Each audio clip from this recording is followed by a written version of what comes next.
Rapid decarbonisation is required to meet net zero emissions by 2050, but we need to do a lot more by 2030. We need to cut emissions by 58% from 51 to 21 gigatons per annum if we're going to achieve those global targets by 2050. The scale of the problem creates a critical role for carbon markets, and the voluntary carbon markets are an effective means of channeling finance to projects that deliver carbon credits. So what is Respira's response to this? We are an impact-driven carbon finance solutions business. We channel private capital into nature-based climate solutions that provide 1/3 of the emission mitigation needed to achieve our climate goals. Our value proposition is threefold. Firstly, we use our balance sheet to act as principal by entering into long-term offtake agreements with project developers. This enables them to have the resources to expand their operations and buyers the ability to lock in future prices and build business resilience. So I'm personally a real convert to carbon markets as a way to fund nature-based solutions.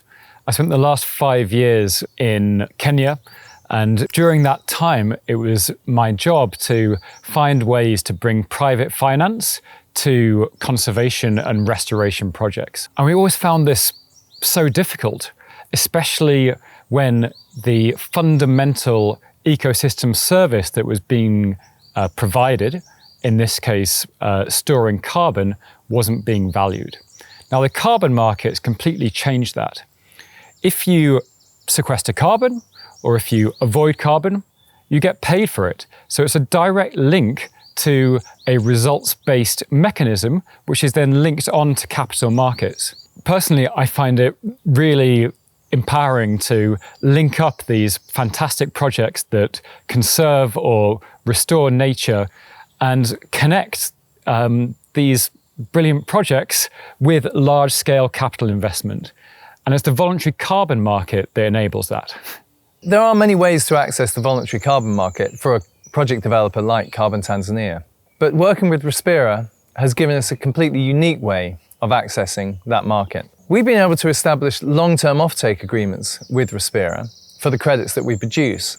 And this has been an incredibly powerful tool for us because it provides predictable and reliable revenues for the work that we're doing in Tanzania. Secondly, we give our buyers access to high-quality credits in bespoke portfolios and with tailored reporting to meet their sustainability and ESG commitments.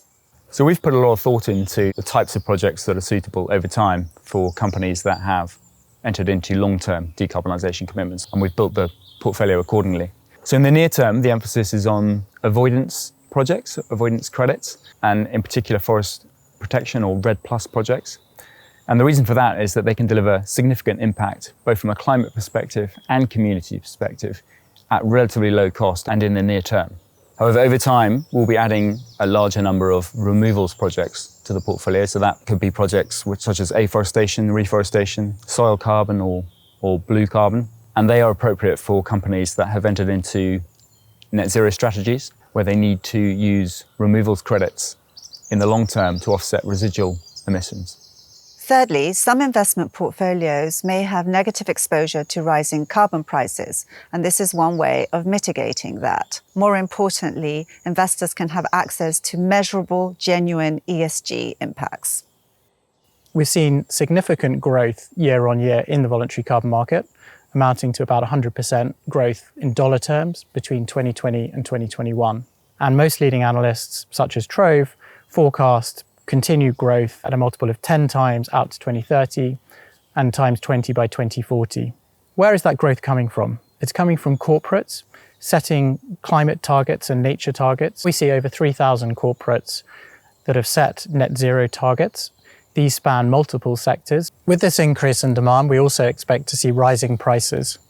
This is fundamentally because supply is inelastic. It takes 2 to 3 years for projects to come online. And those that actually sequester or remove carbon from the atmosphere, such as reforestation projects, materially longer than that to issue their first credits. In line with most market analysts, we expect to see a rising forward price curve over the coming decade. And from a wider perspective, many of these nature-based projects are undervalued in terms of the ecosystem services they provide. We're really excited by what we're doing and we're very committed. If you want to learn more, please get in touch. We would love to talk to you.